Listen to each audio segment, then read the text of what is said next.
besties, my name is Maddie and welcome back to my channel. Happy day 9 of Bookmas, and today we're going to be talking about all the books I want to reread in 2025. So I only picked 20 books because I really want to reread them, and I don't want to feel bad for rereading books because sometimes I'm like, there's so many new books out there that are on my TBR, why would I reread a book that I already read? 2025 we're doing quality over quantity, and all these books I know I loved, so I want to get kind of back into that feeling. So here are some books from 2021 that I want to reread. So starting off strong, we have Punk 57 by Penelope Douglas. I read this for the first time on Kindle Unlimited when I first got Kindle Unlimited. It was like one of the first books I saw, and I was like, wonder if this has any kick in it. Does. I loved it, so I want to know if I would still love it now. So this is like Secret Identity pen pals. They have been friends for forever because they accidentally got paired together because their teachers both thought one was a boy and one was a girl. They kind of have like opposite names, if you will. They have always been best friends, and then he just kind of stops answering these letters, and next thing you know, he's at her school, but she doesn't know that he is at her school, and they cannot stand each other. So it's a little bit of enemies to lovers. I just remember not being able to put my Kindle down for the life of me. I was like, I am obsessed with this story. And the plot twist, didn't know that was going to happen either. But it was such a good time, and I was like, oh my gosh. And I feel like this is one book that I'm like, you brought me back into reading, so I want to reread it. This was the year for Penelope Douglas for me, I think. So I also want to reread Kill Switch by Penelope Douglas. This is the third in her Devil's Night series, but I didn't really like book 1 or 2, and book 4 was just okay. But Damon and Winter have reigned supreme in my head since I've read about them, basically. And now that I finally have a physical copy, I want to annotate their story. So this follows Damon and Winter, and this one again is like enemies to lovers, childhood enemies to lovers a little bit, because they meet when they're children, and it's got a little bit of It's Always Been You. He ends up actually marrying her sister though, or like engaged to her sister, so that's a little questionable. All these books are questionable in the Devil's Night series, but the way this man loves Winter, I'm obsessed. She's also blind, and he teaches her how colors feel. I was shocked. I love him. I love the feeling I got when I read this book. I want to be back into their world. Then the first ever single dad book I read, All Roads Lead Here by Mariana Zapata. This really solidified my love for single dads, I would say. This was the first slow burn book I ever read, and I was like, oh, I kind of like this. Sometimes the smut isn't needed till the very end. And like, these are some thicker books. This follows her FMC, and she like needs a place to stay, or I don't really know how she ends up in this town, but she answers an ad for an Airbnb kind of, and it's in someone's garage, like their apartment upstairs in their garage, and the dad didn't know that his son is the one who put this ad on like Craigslist or something like that. And this girl shows up and she's like, hey, I need a place to stay, and he's like, absolutely not. But obviously she ends up staying in his house. And you got a little bit of age gap in there as well. The slow burn the MZ stories always give you. I just need to reread about this single dad. Then I have The Cheat Sheet by Sarah Adams. This one is so cute. This is one of my favorite authors of all time. I think she writes just the coziest, fluffiest little romance books that I've ever read. So this follows Nathan and Bree, and they have been best friends for forever, but they have never told each other that they're basically in love with the other one. And one night, Bree gets a little drunk and tells this reporter, hey, I think I'm in love with this man. I love him so much. And this reporter's like, oh, write that down, write that down. And she spills it to the news because Nathan is an NFL player or quarterback, something important in the sports world for football. So that's why this reporter talks to them. And now they are going to be fake dating in front of like the world. It actually made me laugh out loud. This cheat sheet that's actually in here, cackling when they were writing about it, it was so funny. It's such a good rom-com, and I want to read about them again because I never have. And then lastly, for my books that I read in 2021, I have The Love Hypothesis by Allie Hazelwood. This one really took me by surprise, I feel like, when I read it, because I wasn't going into it thinking I was going to like it as much as I did. I knew it was like women in STEM, and sometimes those women are way too smart for me. I felt like I was going to be a little confused if there was going to have too much of it in there, but I felt like it was a good balance that didn't leave me like Googling things. This follows Olive and Adam, and Olive's family keeps like pressuring her, like asking if she has like a boyfriend or something like that, and she ends up lying to them and saying she does. She says, oh yeah, it's this guy I work with, his name's Adam, but Adam and her don't get along, like he doesn't like her, very grumpy man. And she goes up to him and is like, listen, you gotta be my fake boyfriend for a little bit. I want to say it's her family that's pressuring her, I can't remember for sure, and they are going to fake date. And it was so much fun. It was cute. I had a good time with it. I still think about this book. I want to reread it to see if it still has the same amount of kick that it had when I read it for the first time. So these are some books from 2022 that I read that still stick out to me till this day. We're going to start off with The Wall of Winnipeg and Me by Mariana Zapata. Again, slow burn. These books are big, but I want to reread it. And now that I have a physical copy, I also want to annotate it. These are not my annotations. I bought this book used and kind of left them in there because I think it's kind of cool. So this is another Grumpy Sunshine sports romance, and it also is Marriage of Convenience. So this follows Vanessa and Aiden, and I think she's his personal assistant, but she does like everything for this man, and she's tired of it. He treats her kind of like trash, and she's like, I'm tired of this. I'm not doing this no more. I'm leaving. And he's like, wait a second. I'm kidding about everything. I love you, fakingly. I need your help. You need to marry me. And she's like, excuse me? But of course, she agrees to it, and they are going to be fake married because he is a football player or something like that. So it's going to be their little relationship, and it is so cute. I love this storyline. It has the my wife scene in there.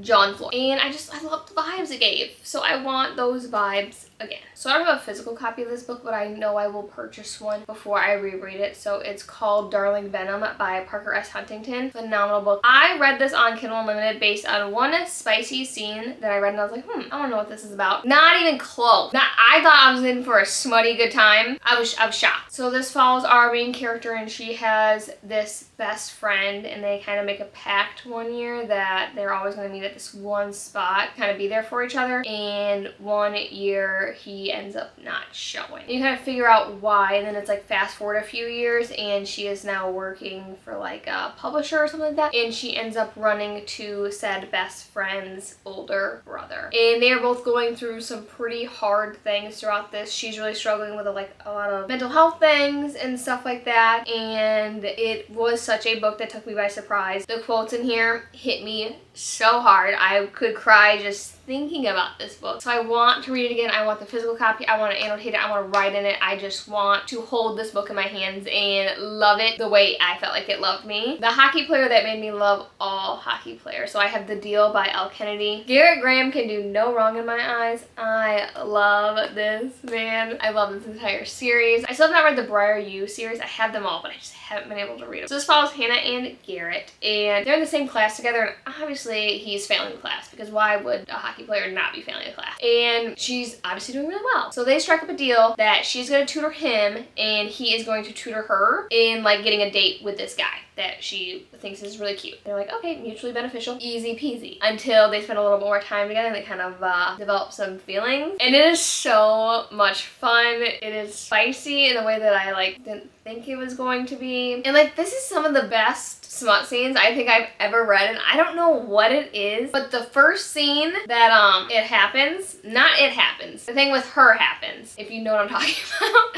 I go back and I reread that scene. I bet you I could verbatim it how many times I've reread it, but just that specific scene. I've not reread this book, just that one chapter, specifically that end of that chapter, because I don't know what it is, but I think that is the hottest scene I've ever read about. I'm gonna tell you what chapter it is, just so you can know. The specific chapter I'm talking about is chapter 25, so if you want to go reread that chapter real quick, because delicious. I don't know what it is, but I'm obsessed with that one. Down bad for that one. It's basically just a fun little hockey romance. I want to reread it. I love this couple. They are the couple that started my love for kind of sports romance, hockey romances in a way, and I just can't let them go, so I want to reread them. This next book started my love for mafia romances, so it's The Sweetest Oblivion by Danielle Laurie, I believe. This has one of my favorite tropes, micro tropes. I don't even know what it would even be called, but it's where the guy wraps his hand or his arm around a girl's ponytail.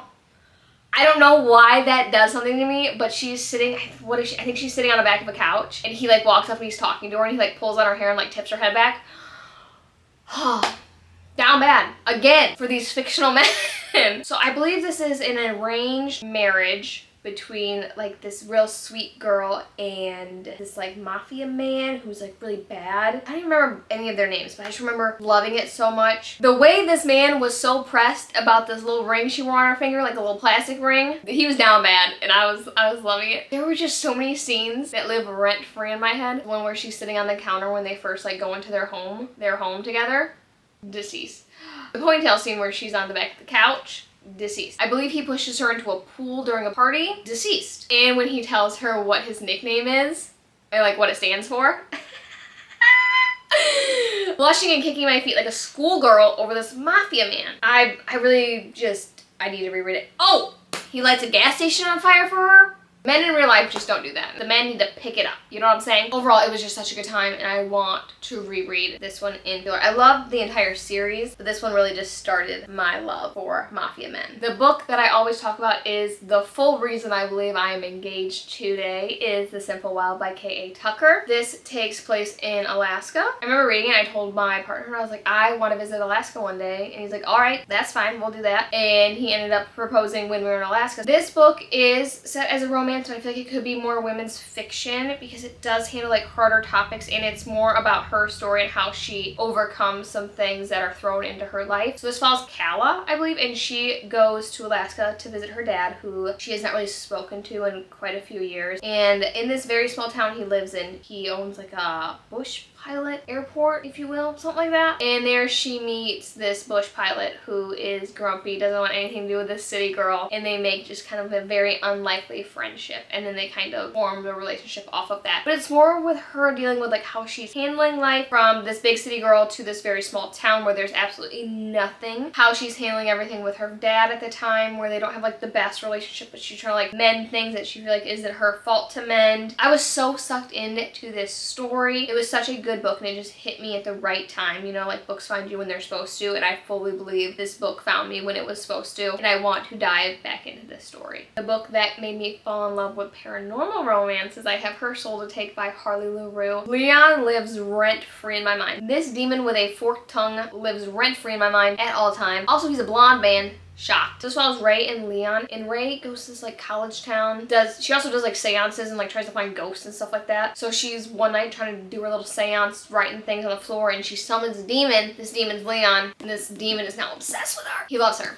Down bad for her. But Leon is also doing some other sketchy things for these people in this town, because there's a lot of other moving parts to this. But he's so hot. And she is also so hot in my mind. One of the hottest FMCs I think I've ever read about. I have a few more that are actually on this list, but she is one of my top like 5. One of my favorite couples, and I don't know what else to say about them besides I need to reread them. So the rest of these books are all from 2023. If you like women's revenge, do I have the book for you? So I have the Mindfuck series by S.C. Abbey. So this is 5 books in one. They're real like short novellas. I mean, the book looks big, but there's 5 books in here, okay? So this follows our FMC Lana, and she's had some crazy stuff being done to her when she was like a teen child, somewhere around that age, and she is a genius, and she has plotted her revenge for years, and now she's going to seek revenge on those people that have wronged her. So she's out killing people, killing men specifically. And one day she's at this coffee shop, and this guy hits on her, and she's like, get lost, and then his friend walks up, and she's like, he's not too bad. And this guy just happens to be Logan, who is an FBI agent who is investigating the crimes that she is causing. And it is a good time. She's also one of my FMCs that I think is hot as hell. I love this woman. She's so smart. She's so cunning. The way she took her time to set up these things, genius. And it was such a good time. I want to read it back just to see if I pick up on any of those things, because she had this thing planned. And when I mean planned out like to a T, I mean so smart. This is a book that if I could forget one book, it would be this book, because I would love to reread this for the first time again. I read this book on Valentine's Day, and I don't feel like I could have done this book any more justice. So I have A Love Letter to Whiskey by Candy Steiner. This book was heartbreakingly beautiful. You have 2 unlikable characters in this. Right person, wrong time, multiple times. There's a lot of back and forth, questionable actions being thrown at you. But the way these 2 characters end up loving each other, incredible. So this follows our 2 main characters, and they meet when they're like in college, but her friend like sees him first. So she like has a relationship there, and it is now going to be their journey throughout a little bit of their lives. And that's all I'm going to tell you, because the back and forth between these 2 characters was so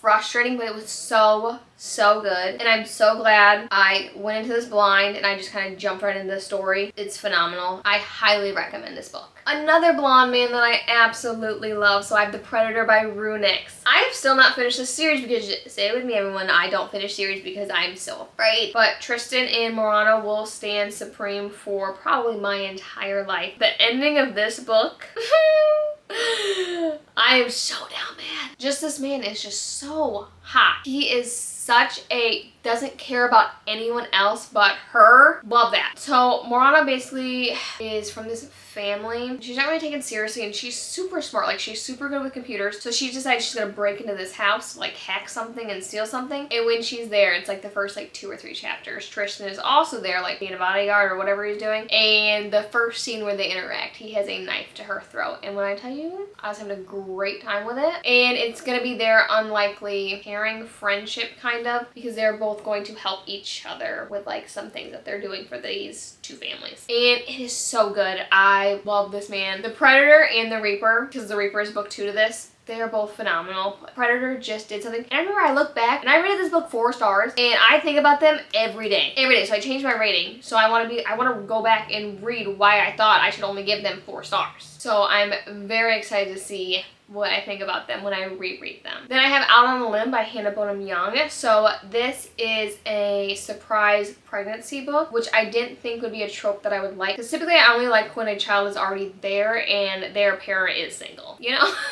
Typically, I don't really care about the process of the baby. Our 2 main characters have a one-night stand at a Halloween party, and she ends up pregnant, and it's going to be their journey through like supporting each other through this. And I love that this didn't make it seem like they're only together because of the child, because sometimes I feel like that can happen in surprise pregnancy books, but you could really tell that they actually cared about each other, and I thought that was so beautiful to read about. I love her writing. The disability representation in this was so good. I just want to kind of get back into her little world. Mr. Crawl to Me himself, so I have Twisted Games by Anna Wong. This follows our 2 main characters where she is a princess and he is going to be her bodyguard, and he cannot stand her. We got a little bit of age gap in there as well, and you know, they're stuck together, forced proximity, what can you do? And they're gonna have their little relationship, and I love Reese so bad. This entire little like girl friendship that Bridget also has is so beautiful to read about. She's very powerful, but like is always trying to be perfect, but that's not her. Just such a good time. The spice in this and her stories have always been fun and entertaining and really fast paced, so I thought it was a perfect little book for me. And I just need to read about Reese and Bridget again, because my lord, this man, I love him. And that's all I need to say about it. So I originally listened to this book, so I want to go back and reread it with my eyes. So I have Before I Let Go by Kennedy Ryan. This is a Marriage on the Rocks book. So this follows our 2 main characters, Yasmin and Josiah. And they have recently gone through something that's pretty traumatic and pretty hard to handle, and they're not sure if they can handle it together, if they're better off being separated, and it's going to be their story. I feel like Kennedy Ryan's writing is so underrated. Not enough people talk about her books because they are so beautifully written love story where like you can feel the romance, you can feel the connection, and it's just not oversaturated with just smut in your face. The audiobook of this was phenomenal though, so I might do a tandem of this, but I want to reread, I want to annotate, because Kennedy Ryan's quotes are outstanding, and I highly recommend this one, this entire series, if you have not read it. Another one of my favorite little dads, and it has a don't speak to the mother of my child that way. I'm dead. So I have Reckless by Elsie Silver. So this follows Winter and Theo, and they have a little bit of a one-night stand, and she gets a plus sign a few weeks later, and it's going to be that type of story. And that's all I'm going to leave you with, because I don't want to spoil anything that happens in it. But man, this man, I love him. I love him so much. I love her so much. She is such a black cat with like so much trauma in a way, doesn't know what to do with it. I love her, I love him, I love the way he loves her. It's beautiful. Highly recommend the Chestnut Springs series by Elsie Silver if you have not done so. They are just so much fun to read about. One of my all-time favorite books of my life, I would say. So I have For the Fans by Nyla Kay. I love men, specifically together. So this is a stepbrother romance. You have Opposites Attract. You have Grumpy Sunshine. It's delicious. So you follow our 2 main characters, and they meet when they're seniors in high school, is when their parents get together, and immediately they don't like each other. They butt heads. They don't align with like what they each do, and they basically just hate each other. They end up going off to college, and their family runs into some financial problems. So Avi decides he's going to try to make some money on OnlyFans because one of his friends has one, and she's like, listen, I bet you can make some money on it. I think you'd even make more money if you had a partner. And I was like, who would I choose for that? none other than my stepbrother. And so he brings it up to Kyron and he's like, hey, what do you think about making some money? And immediately Kyron's like, absolutely not. That sounds insane, until they kind of do. And it is so spicy and so smutty, but so much fun. There's harder hitting topics in this. There's trauma in this. Look up your triggers if you need to do so, because towards the end of this book, I was getting stressed. I was getting flustered. But the way these two characters love each other, I love them. I love them so much, and I hope you love them. I want you to read about them so you can love them as much as I do, because they are stunning. Stunning. A stunning couple. I never want to put them away. They're just, God, they're so hot. So hot. And then lastly, I have The Right Move by Liz Tomford. I cannot wait to read about Ryan Shea again. My favorite book boyfriend of almost all time. No, that's probably a lie. I also love Kai and Isaiah. Any man written by Liz Tomford, I'm down bad for. So this follows Ryan and Indy, and Indy has just broken up with her boyfriend. He's garbage and she needs a place to stay. And her best friend is like, listen, my brother needs a roommate. He's got an extra room. Stay with him. And Ryan's like, no, dude, what do you mean? Until they do, you know? They always love to give like a little bit at the beginning, you know, where it's like, no, we gotta hold back a little bit, until they do. And I love it every time. Every time I act like I'm shocked. So now they're going to be roommates and staying together. He's also really vying for this captain spot, but his coach doesn't think he's like the family man. He's like, listen, I am a family man. Here's my girlfriend, Indy. And Indy's like, what do you mean? And now they're also going to be fake dating. But this man loves her so much. The king of quiet love. I can't handle him, and I cannot wait to read about him again. I'm gonna annotate the shit out of this book. I'm so excited. He is so fine, and I love him. And I feel like I said that about every single one of these books, but I love them, or I wouldn't want to reread them. You know what I'm saying? So those are my 20 books that I want to reread in 2025. I'm crossing my fingers I get to it. Let me know if you're rereading any books in 2025. What were some of your favorite books that you just kind of want to reread? And as always, thank you so much for watching today's video. Make sure to like and subscribe, and I'll see you in my next one. Love yous!